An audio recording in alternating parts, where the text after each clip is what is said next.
একটা ছেলে আমার সমবয়সী আর আমার চেনাও ফেসবুকে দুদিন আগে পোস্ট করেছে, কি গরমকাল তো পড়ে গেল, এবার সবাই গাছ লাগানোর পোস্ট করো। হ্যালো, ওয়েলকাম টু কুণাল পাত্র ব্লগস। কেমন আছো সবাই? আশা করছি সবাই ভালো আছো। সবটা বলছি তোমাদের, তো চলো ব্লগটা শুরু করা যাক। চলো ভাই। গরমকাল আসলেই সবাই আমরা ফেসবুকে হোক, ইনস্টাগ্রামে হোক, হোয়াটসঅ্যাপে হোক পোস্ট করি যে গাছ লাগাও প্রাণ বাঁচাও, কিন্তু কেউই আমরা গাছ লাগাই না। সেই জন্য একটা ছেলে পোস্ট করেছে, কি গরমকাল তো পড়ে গেছে, এবার সবাই পোস্ট করো জলদি যে গাছ লাগাও প্রাণ বাঁচাও। হাসি ঠাট্টা করে, বিদ্রুপ করে, যাই বলো না কেন পোস্টটা করেছে। এবার এটার একটা ভালো দিকও আছে, একটা খারাপ দিকও আছে। হ্যাঁ, আমরা ফেসবুকে গিয়ে চেল্লাই যে গাছ লাগাও প্রাণ বাঁচাও, অথচ গাছ লাগাই না, গাছ কেটে ফেলি। সেই জন্যই এই পোস্টটা করা। এটার ভালো দিক হচ্ছে, আমি আগের বছর অনেক গাছ লাগিয়েছি, গরমের সময় হোক, গরমের আগে হোক, সারা গরমটা জুড়ে। আমি কি করে লাগাতে পেরেছি? আমার এখানে জায়গা আছে তাই। সবার কি সেই সুযোগটা আছে? অনেকে ফ্ল্যাটে থাকে, অনেকে শহর কলকাতায় থাকে, অনেকে এমন জায়গায় থাকে যেখানে কোনো জায়গা নেই, একটা মন চাইলেও একটা গাছ কোনো জায়গায় লাগাতে পারবে। তারা ফেসবুকে পোস্ট করে মানুষকে সচেতন করে, বা তুমিও সচেতন করতে পারো। হ্যাঁ, ফেসবুকে পোস্ট করে যে হ্যাঁ একটা গাছ লাগাও প্রাণ বাঁচাও। আমার এখানে যেহেতু এত জায়গা আছে, আমি গাছ লাগাচ্ছি, ভবিষ্যতেও গাছ লাগাবো।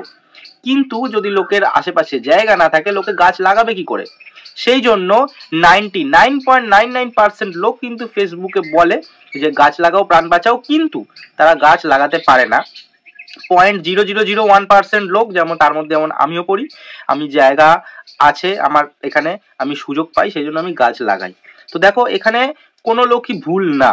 হ্যাঁ, ফেসবুকে তুমি বলতেই পারো, কিন্তু হ্যাঁ, তুমি ফেসবুকে শুধু চেল্লাচ্ছ যে গাছ লাগাও প্রাণ বাঁচাও, অথচ তোমার সুযোগ আছে, তুমি গাছ লাগাচ্ছ না।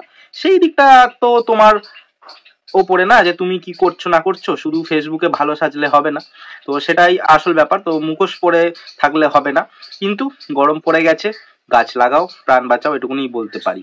আজকে একটু অন্যান্য কাজে ব্যস্ত, সেই জন্য তোমাদের সামনে ঠিকঠাকভাবে আসতে পারছি না। এখন আমরা খাওয়া দাওয়া করবো। 2-3 দিন ধরে আমরা যে খাওয়া দাওয়ার সময় যে গল্প আড্ডা করি, সেটা তোমাদের সাথে শেয়ার করা হয়নি, তাই ভাবলাম আজকে চলে আসি। আমরা এখন খাওয়া দাওয়া করবো, মা তো অলরেডি খাওয়া দাওয়া শুরু করে দিয়েছে। আরে পরে ডাটা রাখতে হবে, আগে বলো কি কি হয়েছে আজকে। কিছু না, যাত্রা এমনি খাওয়া। কিছু কিছু রান্না করোনি আজকে? হ্যাঁ, উচ্ছে আলু ভাতে, গরম ভাত, মসুর ডাল, ডিমের তরকারি, লাউ ঘন্ট ছিল আগের দিনের, ও খাবে না। বড়ি দিয়ে, ডাঁটা দিয়ে, এই ডাঁটা চিবাচ্ছি। আচ্ছা, কড়াইশুঁটি দিয়ে তরকারি ছিল। আমের চাটনি। লাউ ভালো লাগে না। আমের চাটনি, দেখি আজকে আমের চাটনিটা খাবো কিনা। কেন করেছো সেটা আগে বলো, করেছো কেন? খাবো আমরা। বাবা বাবা বাবা বাবা বাবা, চিংড়ি গঙ্গা থেকে নিয়ে এলেন বড় বড়। উফ, কি মাছগুলো দেখতে! আর নিয়ে চারটে ঝুলিয়ে নিয়ে স্কুলে ঢুকেছি। আর তোমরা কটা কিনেছো? চারটে, একটা নিয়ে নিয়েছি। আর হচ্ছে একটা ফ্রাউ দাও। আমাদের তো আলাদা ব্যাপার। এখানে কামড়ে দিয়েছি রে, ডাঁড়া দিয়ে, ছাড়াতে পারছি না, জ্বালা করছে, রক্ত বেরিয়ে গেছে। তো ধরে তো বড় গলদা চিংড়ি, বুঝতে পারিনি সুরগুলো এরকম দাঁড়া দিলাম, টেনে ধরেছে। আরে বাবারে মারা করছি, কি অবস্থা! নীল কালারের, নীল কালো কালো হয়ে গেছে সব, গলদের ডাঁড়াগুলো মোটা মোটা হয়ে গেছে। চারটে নিয়েছো চারজনের জন্য? হ্যাঁ, একটা এরকম ছোট। ক টাকা নিয়েছে? 150 টাকা। যখন মা কালকে এইসব খাবে, তাহলে তুমি আজকে বললে না কেন? তাহলে মাছ নিয়ে আসতাম আমি কিনে। সকালে উঠবি, আমরা কি বানের জলে নাকি? আমরা কি খাবো নাকি? আলু সিদ্ধ ভাত খাবো। রাত্রিরে কিনে আনবি। আমি আর বাবা আলু সিদ্ধ ভাত খাবো, আর মা গিয়ে ওখানে চিংড়ি মাছ খাবে গলদা। এটা কোনো কথা হলো? হ্যাঁ, আলু সিদ্ধ ভাত খাবো আমরা, আর মা খাবে ওই যে গলদা চিংড়ি। ভাবলি কি করে? ভাবি না, এটাই তো হচ্ছে ব্যাপার। ভাবলি কি করে? মা ওখানে খাবে, তোরা সকালে উঠে রাত্রিরে মাছ এনে রাখবি বাজার দিয়ে গিয়ে। খেয়ে দিয়ে উঠলাম, মা দেখো এখন এই যে কাস্তে নিয়েছে, তারপরে এই শাবল নিয়েছে। তুমি তো কিছু করবে না, ওখানে দাঁড়িয়ে দাঁড়িয়ে দেবে, জ্ঞান দেবে। হ্যাঁ, দাঁড়িয়ে দাঁড়িয়ে জ্ঞান দেবে। হ্যাঁ, আর আমি ওখানে এখন খেয়ে দিয়ে উঠে আমি শাবল নিয়ে করবো। আমি হলাম প্রেরণাদায়ক। প্রেরণা দেব। এইবার একটা জিনিস বলি, এই অ্যাকুরিয়ামের কাছে মা প্রায় 1 ঘন্টার কাছাকাছি দাঁড়িয়ে থাকবে সারাদিনের মধ্যে। বাচ্চাগুলো কি করছে, হাগজো না মুতু করছে না, হাগু করছে না খাচ্ছে, সবকিছু দেখবে। বল পটি করছে। হ্যাঁ, বল পটি করছে। ওই তো যাই হোক, মানে কোন বাচ্চা কি, এই একখানা বাচ্চা, এই সর তুই সরাই সর, এই যে এখানে একটা বাচ্চা রয়েছে, এই দুখানা মাত্র বাচ্চা রয়েছে।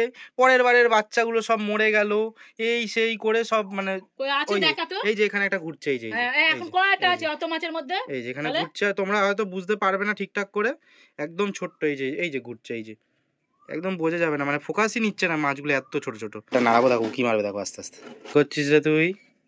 ওই দেখো কি বাচ্চা দেখছো, চ চ চ চ বাইরে চ বাইরে চ বাইরে বাইরে বাইরে বাইরে বাইরে হ্যাংলামি করবি না, সবসময় দিচ্ছি হ্যাংলামি করিস কেন? নেমে নেমে নেমে নেমে নেমে হ্যাঁ নেমে নেই হাতে, চলো বাইরে। এত মোটা একখানা কাঠ এখন বসানো যায়? এখন খেয়ে দিয়ে উঠে শাবল দিয়ে কত মোটা করে গর্ত খুঁড়তে হবে বলো তো? ফুল খাবি তা গাছ পুঁতবি না, তাহলে কি করে হবে? তা কি তুমি হেগে হেগে বড়ি ভেজেছো, দেখাও। ওই উপরে আছে, দেখাও দেখাও দেখাও তুই যা তো দেখাও, নিয়ে আসো একটু নিয়ে আসো। আবার উল্টানো তো এর আগে একদিন মায়ের বড়ি করা দেখিয়েছিলাম, সেদিনকে একদম বাজে হয়েছিল, সেই জন্য আবার দেখানোর জন্য জানি না করেছে কিনা, এমনিই করেছে, এর তারপরেও একবার করেছিল দেখি। এটা হলো তোমার মটর ডাল আর মসুর ডাল আর কাঁচা লঙ্কা হিং কালো জিরে দিয়ে, মানে মশলা বড়ি যেটা বলে, বুঝছো? কাঁচা লঙ্কা হিং দেখো পড়ে যাবে পড়ে যাবে, সব দিয়ে করেছি। দেখো হলুদ কাপড়ে হলুদ হলুদ আবার হলুদ দিয়েছি, বলছে হেগে বড়া ভেজেছো তুমি, তাহলে এইসব ছেলেপুলেদের কি বলবো বলো? চলো দেখি মা কি বলছে। খেয়ে দিয়ে উঠেছে, কোপাতে কোপাতে ভালো লাগে গর্ত খুঁড়তে। বাবা বাবা এমন করছে না, পুরো গর্তটা খুঁড়ে ফেলবে এরকম দুবারে করে, মানে সত্যি বাবা এমন করছো, দুবার খুঁড়ে একদম অনেক কিছু করে দেবে। আদেও জানি না হবে কি হবে না, 3-4 দিন ধরে পড়ে আছে ওদের বাড়িতে, 3-4 দিন ছিল। 3-4 দিনের জন্য না মা, তাহলে গরমের কথা বলছি। এখানটায় দিলে আমি রোজ জল টল দিতে পারবো, তুই পেছনে দিলে আমি জঙ্গলে নামতে পারবো না, সেই জন্য সার দিয়ে নিচ্ছি। এই যে চা পাতা, ওং নমস্তে পুজো করছি, পুজো। গরম একটুখানি তলায় একটু সার তো পাবে, বেশি করে দিয়ে দে। কেন? কিচ্ছু হবে না, সারটা জাস্ট ছাড়াতে হয়। তো দেখো পোতা কমপ্লিট, জল দিচ্ছে। আমি মা একটা কাজ করছিলাম, বাবা আর একটা কাজ করছিল একা একা। আমাদের যেই কাজ হয়ে গেল আমরা চলে আসলাম, মা বললো চ চ গিয়ে ফলটা খাই। বাবা দেখি উনি পিছন পিছন চলে এসছে ফলটা খাবে বলে, আঙুর খাবে বলে। আগের দিন তোমাদের দেখিয়েছিলাম কেমন ছুটে ছুটে আঙুর খেতে আসছে, কোথায় ওই পেছনে পেছনে রয়েছে আমার, আসছে ওখান থেকে।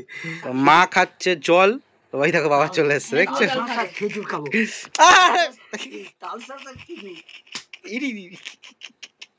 কাকা না, বউয়ের হাত থেকে আঙুর পেলো স্বামী, স্বামী পেলো আঙুর বউয়ের হাত থেকে, স্ত্রীর হাত থেকে।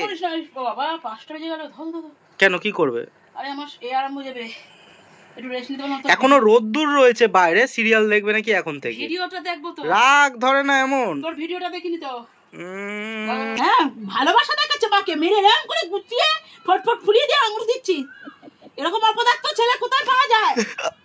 জানোয়ার কোথাকারে। ওরে বাবা, যে ডায়লগটা দিলে একবার দাও। এরকম ভাবে ঠোঁট ফুলিয়ে দিয়ে কেটে কুটে দিয়ে খাওয়ানোর কি কোনো মানে আছে? তো এখন আমরা একটু ফল খেয়ে রেস্ট নেব, এখনের জন্য টাটা বলছি। আর কিছু বলবে না?